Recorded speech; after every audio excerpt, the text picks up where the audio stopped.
Hello and welcome to our live panel discussion here at ICE Barcelona 2026. How big is the black market and what can be done about it? Today I am pleased to be joined by Ismail Vali, President of Gaming Compliance International and founder of YieldTech. Thank you. Hello Ismail. Erwin van Lambert, the CEO of Casinos Austria Group and Chairman of European Casinos Association. Yeah. Thanks for joining us. And as well, Marta de Francisco, a lawyer at Asensi, Abogados. Yeah, thank you for having me here. Okay guys, so the first topic we want to talk about is the true size of the black market. So Erwin, what do you think the true size of the gambling black market really is? Oh, well, thanks to this gentleman here. As being the chairman of the ECA, we really wanted to know, is it growing, how big is it, what do we need to do about it? Exactly the topic that we're talking about today. So we now know that across Europe, it's around 80 billion euros illegal non-licensed revenue. Which basically means that EU countries are missing out probably around 22 to 23 billion euros in taxes, which is around 70%, to be honest, of all revenue being created online today in the EU. Consumers not being protected, taxes not being paid, licensed operators not getting the revenue that they actually should be getting, and obviously from our perspective, not only from our Austrian perspective, but from a European perspective, I think it's really worrying that it's so big and it's growing every single day. How could it actually be monitored and by what metrics? Well, I think IP and payment blocking is an absolute crucial instrument to implement into markets. IP blocking itself basically works for 24 hours, as we all know, and then it's already gone. So you need to have IP and payment blocking, and I think it's absolutely crucial to have a very clear consumer communication going about explaining to consumers how damaging it is not to play with a licensed controlled operator, because licensed operators have one goal. They want to protect consumers really well and they don't want to lose their license because of commercial reasons. So if people play with a licensed operator, you're sure that the product is quality-wise really good, you're really protected, you know that the money goes where it needs to go, that taxes are being paid. So I think IP payment blocking and really good communication, making a massive difference between licensed and non-licensed operators is an absolute key thing. Marta, does that align with what you know? Yeah, well, actually, it was funny. Early today, the Spanish regulator was talking about illegal market and how big it was in Spain, and he was not really worried about it because he said that it was around like 6% of the players that played in offshore operators. However, recent studies show that up to 23% of players are playing offshore and in the black market, of course. And for me, I think the thing that worries the most is the confusion that players get, that they don't really know whether they're playing in legal or illegal operators. And some studies show that up to 47% of the players in Spain don't really know that they're playing in the black market. So crazy figures, right? Yeah, that is interesting, yeah. So Ismail, where is growth coming from for illegal operators? Growth is coming from a few areas for illegal operators. Let me just go back to one point here. So we often talk about the legal market, illegal market. There's one marketplace, okay? Marketplace for Spain, marketplace for Germany, marketplace for Austria. There are two industries in it. One legal licensed sector, one illegal unlicensed sector. Crime is stealing from all of us, okay? That's what they came to do, that's what they are doing. It's what they've been doing every year for 3 decades. So in terms of where the growth is coming from, regulation exploitation is their absolute evergreen product. So any law you have, the age limit, 18 or 21 years old, they will be on top of that because they want the kids and they want the self-exclude customers.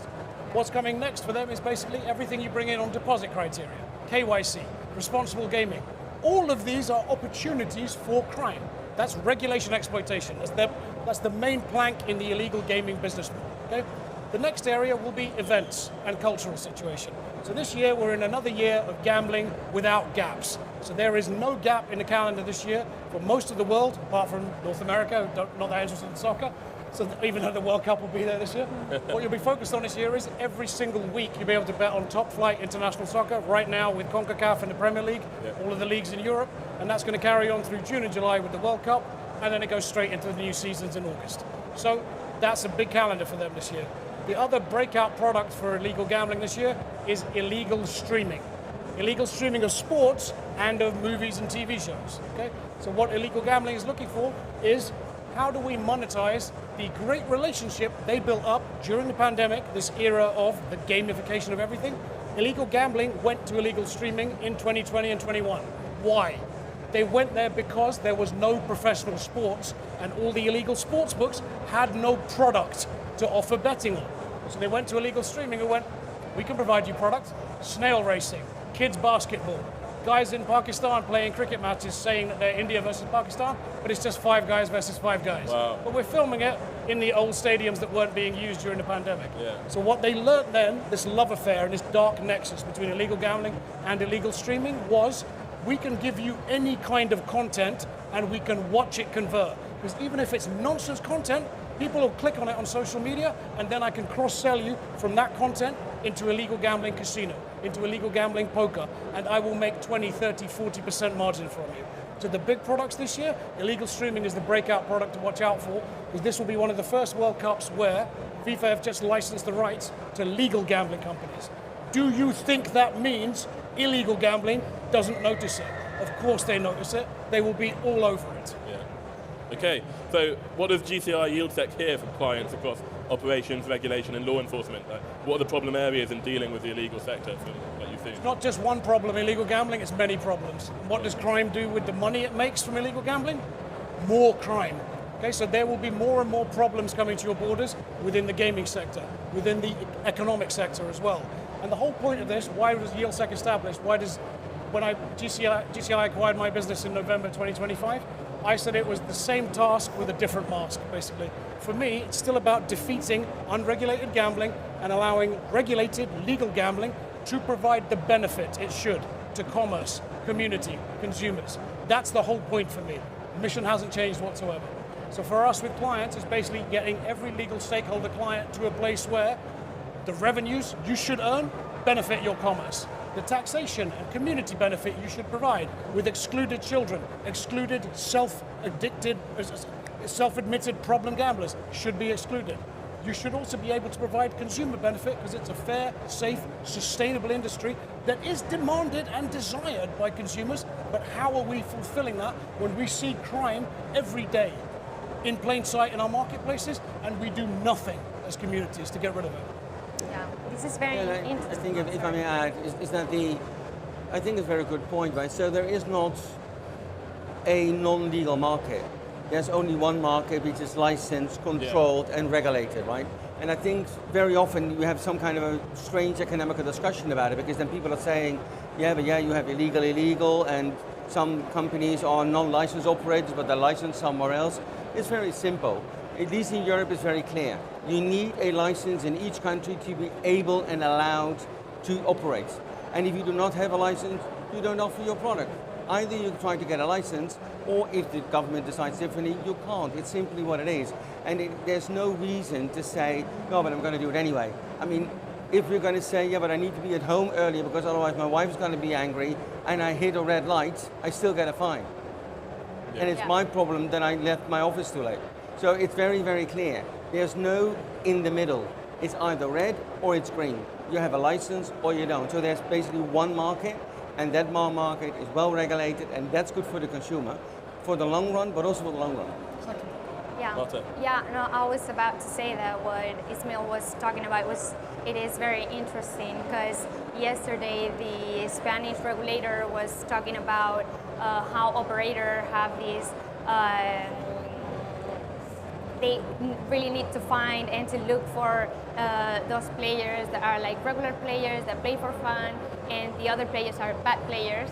But the thing here is that high-intensity players are the ones most prevalent in black market. So, I mean, what is better for them? To play in a safe environment in a regulated market, or just go and leak offshore?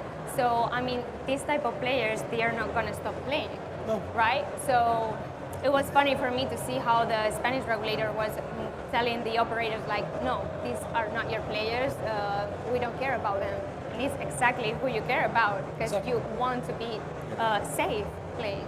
You must care about every player in your community because that community of players is what's leading to all of the commerce and all of the community benefit and taxation. So I only ever see in the gaming business, I came from operations, okay? I saw in the gaming business that it's one of these industries that's constantly maligned. Everybody, I remember my ex-mother-in-law used to constantly say, oh, it's immoral, the work you do, working for poker companies and gambling companies. Look at the tax we pay. Look at the jobs we create. Look at the consumer fund that's gained from it for the consumers who can interact with it properly.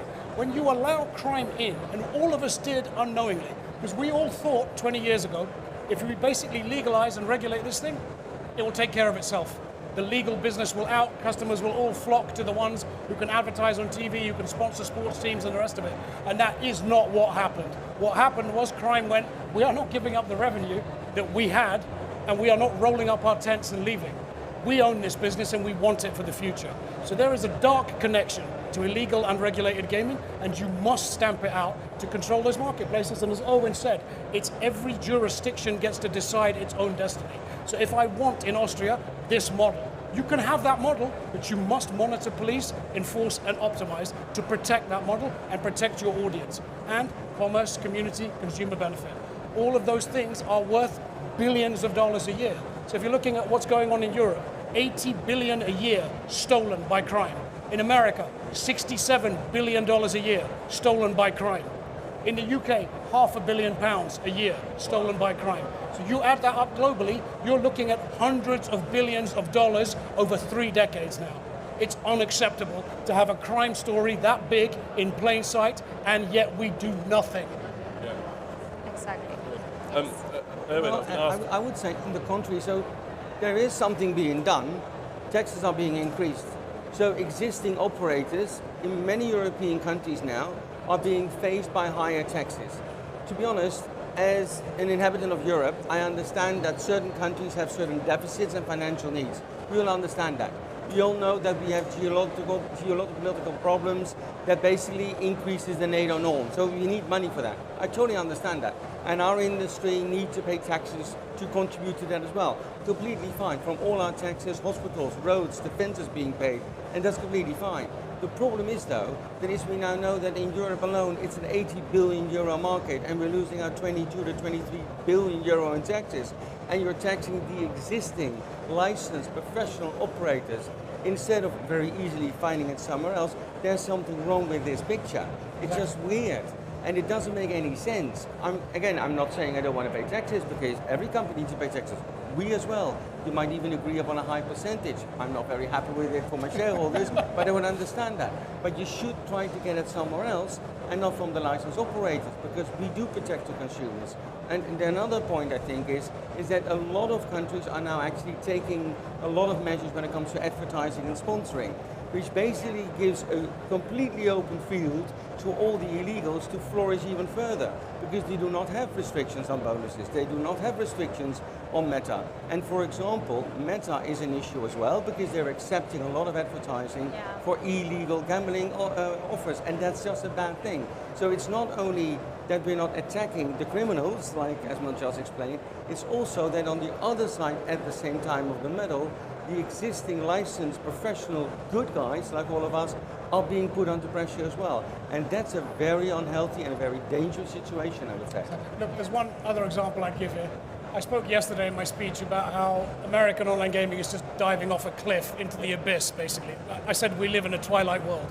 America is one of the worst cases of that. Europe is even more going towards that world, okay?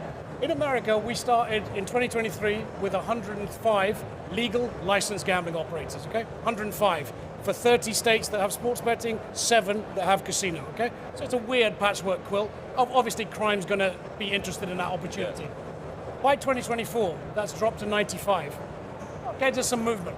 By the midpoint of 2025, we've dropped to 57 legal licensed operators. So there is the silent death of legal licensed operators in America. That is coming to Europe too, because you will not maintain your licensing and your operational standards when everybody's putting the taxes up. Why?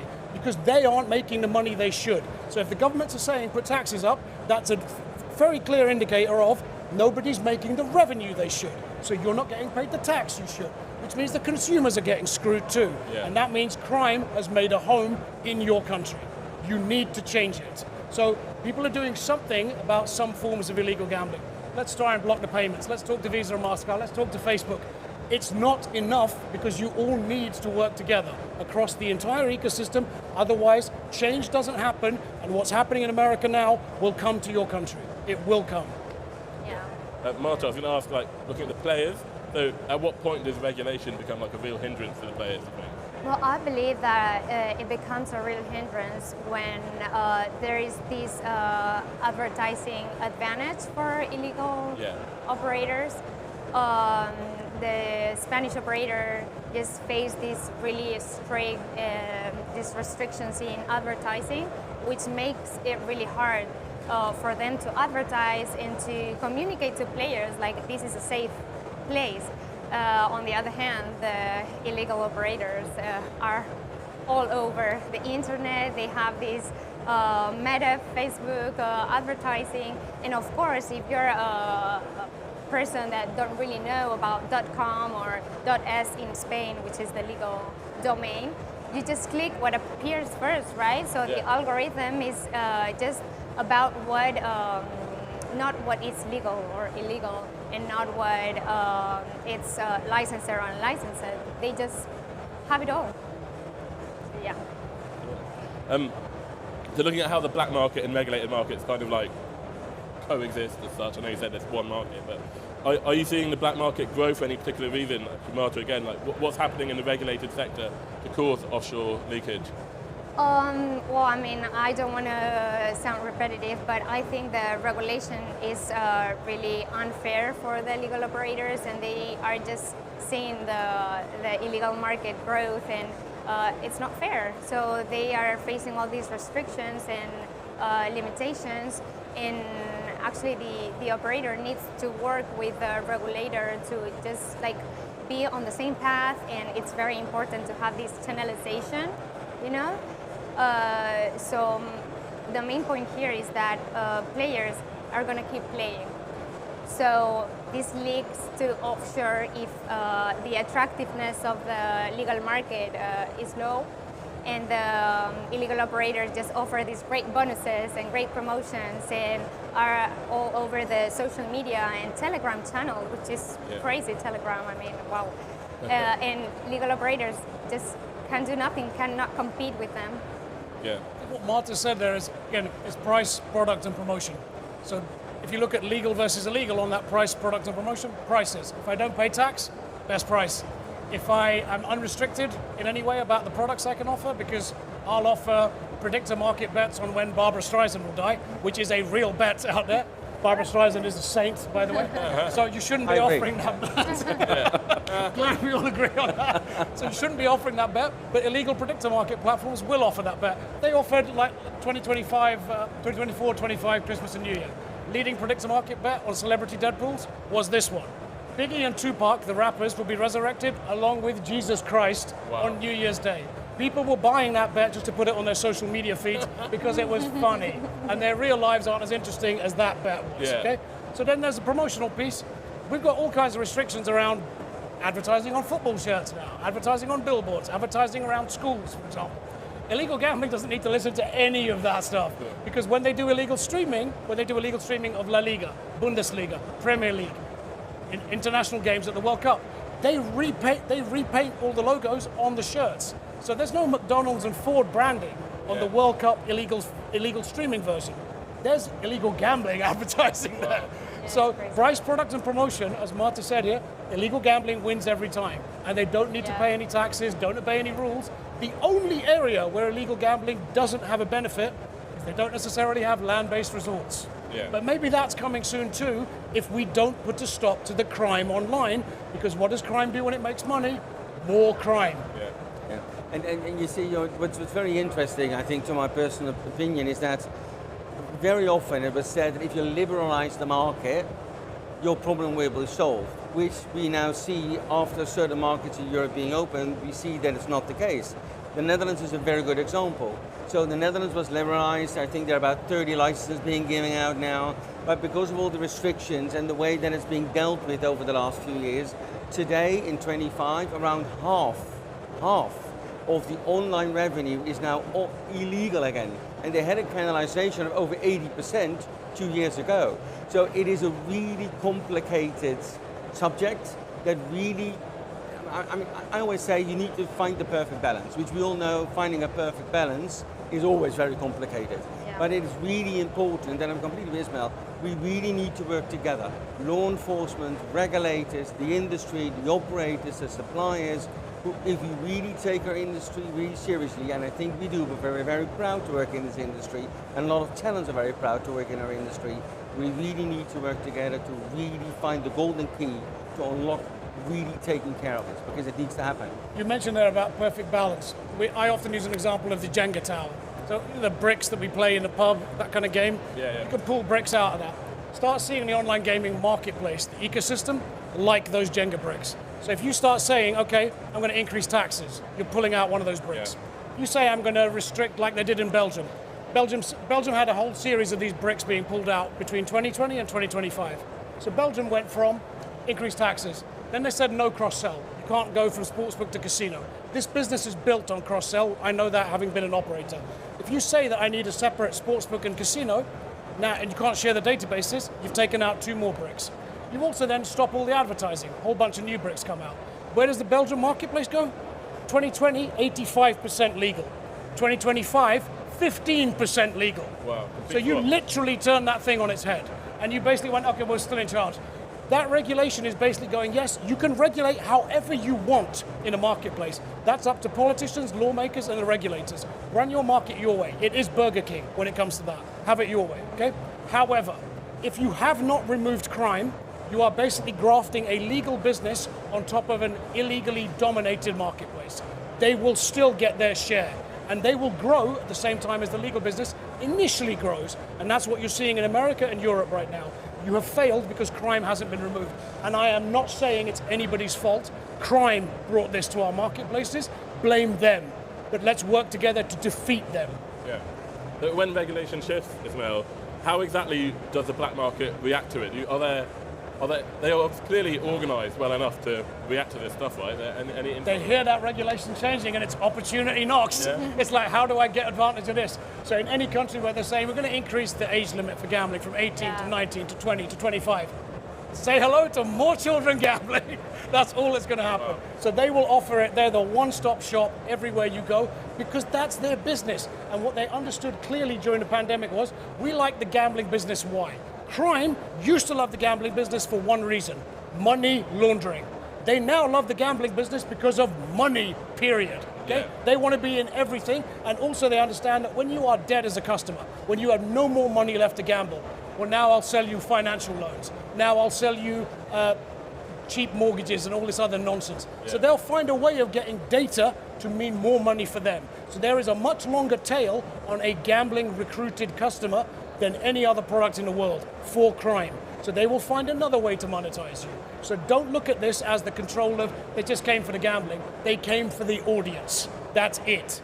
Okay, so what can be done to combat the black market? So what new technologies and innovations are available that can help combat the illegal market? I built it at Yilsec and I sold it to GCI and it exists already. So across the ecosystem, there are 8 essentials: search, site, social, etc. You need to look in that ecosystem to find where is the audience, have awareness of what they're doing, where they are. All the audience, all their activity, all of the time. You then need to be making sure that you're channelizing that marketplace effectively. Because we come out with a channelization rate, but it's just a hallucination. We need to be showing it from where the activity and audience are in the marketplace. Then direct that to go across that ecosystem. How much of the audience is being trafficked via social? Deal with that problem. How much is being trafficked via websites and IP blocking? Deal with that problem. How much of it is payments, when we can get the banks to work together, the payment wallets to work together, PayPal and credit card companies to work together? Deal with that problem. But if you don't deal with all of this stuff at once and have some priorities around it, you will not get control of your marketplace. And fundamentally here, for everybody, the regulators, politicians, governments, operators legally, licensees, law enforcement, it's your marketplace, yours. It's your money. Okay, so I feel that sting when somebody steals my napkin, okay? Yeah. I want to feel that sting in every country when they're stealing my money from my marketplace in the industry I spent my life and career in. It's your money. Take it back. Take control back. Yeah. Marta, how should regulators be working with operators to help battle the black market, do you think? I mean, obviously it's very hard to find that balance. What is clear is that enforcement is not working. I mean, we're very proud of all these millionaire sanctions to offshore operators, but it's not real. I mean, they don't pay, they change domains, they change brand names, and they keep targeting the Spanish market. So we will need to find this cooperation, international cooperation, operator and regulator cooperation, and find balance to fight against this, because this is a big, big problem. Erwin, do you think there needs to be more cross-border sort of collaboration? Well, I think at the end of the day, it's the industry's responsibility to really make very clear how big the problem is. And I think that's exactly what we're doing here today during this panel as well, in this broadcast. It is a real issue. We need to deal with it. We need to work together on it. There are the tools available to do it pretty quickly.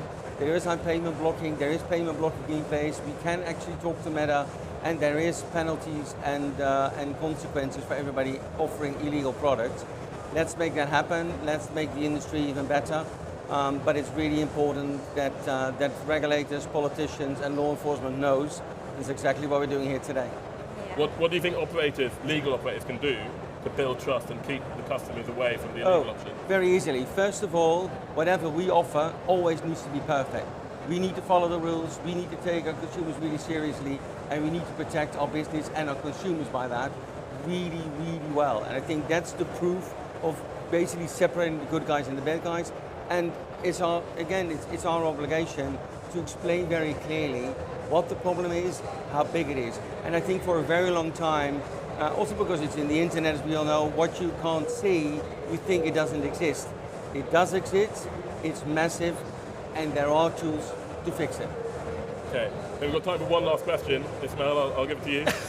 Ultimately, the black market contributes to a negative perception of the gambling industry, right, among wider society. How do you see this changing and developing over the next few years? So, one of the biggest things I always say is basically get the benefit for your commerce community consumers. Legal, licensed gambling gifts that to countries, gives that money to governments, gives that money to societies to pay for roads, hospitals, schools. Okay? That comes from legal gambling. Nothing comes from illegal gambling. Nothing but consequences and harm and crime. So, the perception here needs to change, because the legal gambling industry is the one that provides benefit. Illegal gambling provides no benefit and more consequences that you will also pay for as a taxpayer, as a government, as societies. And what does crime do when it makes money? More crime. So please start seeing what's going on here.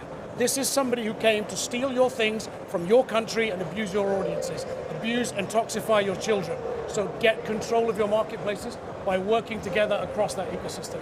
And this is not a hard mission. Look what was achieved in the Philippines. 92% illegal to 58% legal in less than 3 years, because they understood one thing. We need that money. Yeah. That money means we can build more roads, more flood defenses. We can pay for the country's development. And almost in developed countries, we seem to look at this as, it's gambling, they're always up to no good. No, they're not. The legal gambling industry can do substantial good and benefit. And if we all got in a line and queued up and got those licenses, were audited and reviewed for those licenses, pay for those licenses, pay taxes, how can you look at the legal gambling industry and say they're somehow faulty, they're somehow questionable? Regulators are there to police and enforce against those licensees, but they're also there to help support them in the benefit they can provide. Work together, make it change. Okay, great. Well, I think that's a great note to end it on. Thank you very much for your time today, and thank you to everyone who tuned in. Bye. Thank you. Thank you, everybody.